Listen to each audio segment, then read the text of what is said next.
Every December, nearly 10,000 runners take to the streets between Folsom and Sacramento for the California International Marathon.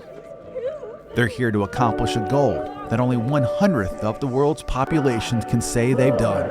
3, 2, runners to the mark!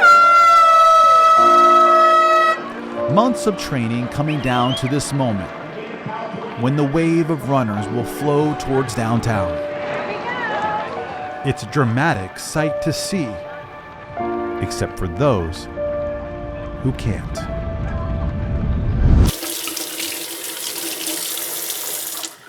Alexa, what's the time? The time is 6:08 a.m. Okay. Usually I'm up earlier. Unlike most people, Roger Oberholzer enjoys starting his day before the sun comes up. So, okay, I'm gonna get then my shoes on and grab my bagel. It's a little nourishment before his ride gets there. To me, it's always amazing when people donate their time. Marlon Hart, have fun this morning. I'm not going to make it. Uh-oh. Messages now, 6:14 a.m. Messages now, yelling here. Button. Uh-oh, Gail is here. The 51-year-old sets out in the dark, This is normal routine, kind of. where the plan is to run an easy 8 miles. Hey, Gail. She's a guide. I'm the comic relief. 2 weeks ago I did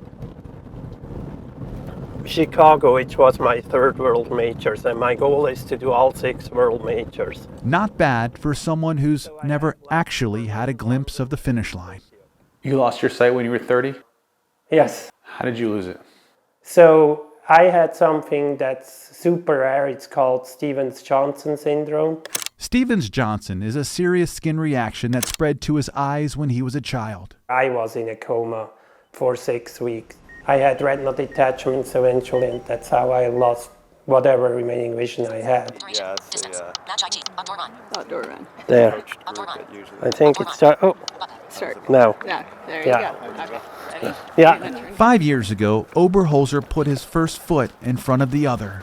I'm not responsible for your mic falling out.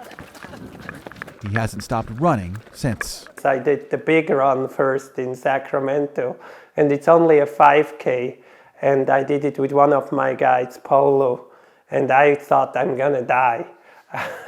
And so that was my first experience when we started running. So you did a 5K, you thought you were going to die, and you thought, oh, let me go further. Yes, exactly. The bug bit me in the rear, and so I wanted to really do. I kind of came like, I want to do a marathon. And did he ever? How many marathons have you run? I think I did 3 CIMs. I think this is going to be my 4th CIM, and then I did 3 world majors. So you're going to have a hole on your right to stay on my elbow, Yeah. and we're going to have uneven ground going through it. Super fast. Okay. But Oberholzer can't run without help. A guide is by his side every step of the way. If I don't have the guides, I can go out and run. So this is really something we can't do without volunteers. So I'm right next to you. Yeah. This is the light at the end of the tunnel. Yeah, that was my last marathon, actually. Okay. That's why that's on top. Probably. Yeah, I guess you just kind of get buried as you go. Richard Hunter has run 28 marathons and has a box of heavy medals to show for it. Yeah. This one's easy. CIM. I know Yeah. where that one is. Yeah, one of my 14 CIM medals. You've run it 14 times? Yeah. Yeah.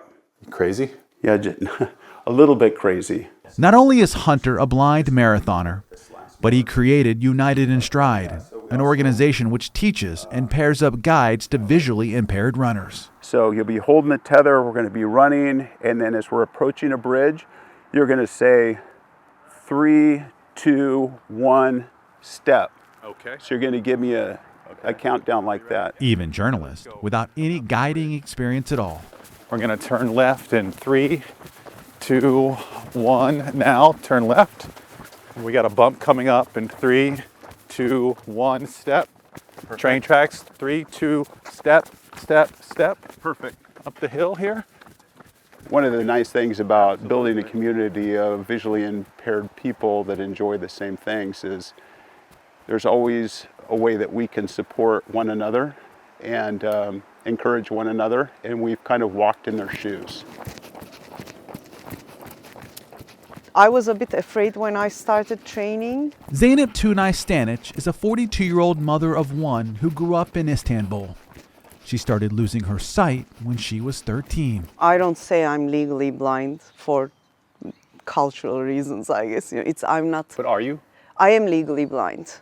My doctor told me that I should just get used to saying I'm legally blind. Stanic, who could only see colors and shapes, began running earlier this year when a miscarriage of her second child left her in the darkest of places. I was feeling down, to be honest, and I decided I want to try something that I've been told I cannot do all my life. Because sometimes it's good to try those things. And I found myself in a group of people who tell me every day that I can actually do it. Yeah, are you going to make me cry? Yeah. Yeah, that's why I started. The CIM will not only mark her longest run, but her first marathon.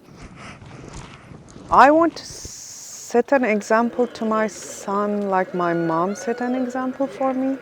You have kids, you know it. It's telling them never works, but if you do something, they copy you. Of the 10,000 here doing the CIM, only 5 are visually impaired. That includes Roger and Zeynep. What will that feeling be like when you cross the finish line after running 26 miles? 26.2. Oh yeah, don't forget about those 2:10s, right? Yes. I will probably cry. I'm sure I'm going to be extremely happy and very proud and very hungry. I'm grateful for my coaches, and I'm grateful for my husband who gave me the time to work for this. You're a blind marathon runner. Yes. How's that title sound? I mean, it's an honor, and it's also something, that I hope I can share with others, that even though we're blind, we can do things. For all sports, I think it's important that the blindness is part of our description, but with the proper adaptation, we can achieve things in life. For photojournalist Victor Nieto, Jason Marks, KCRA 3 News.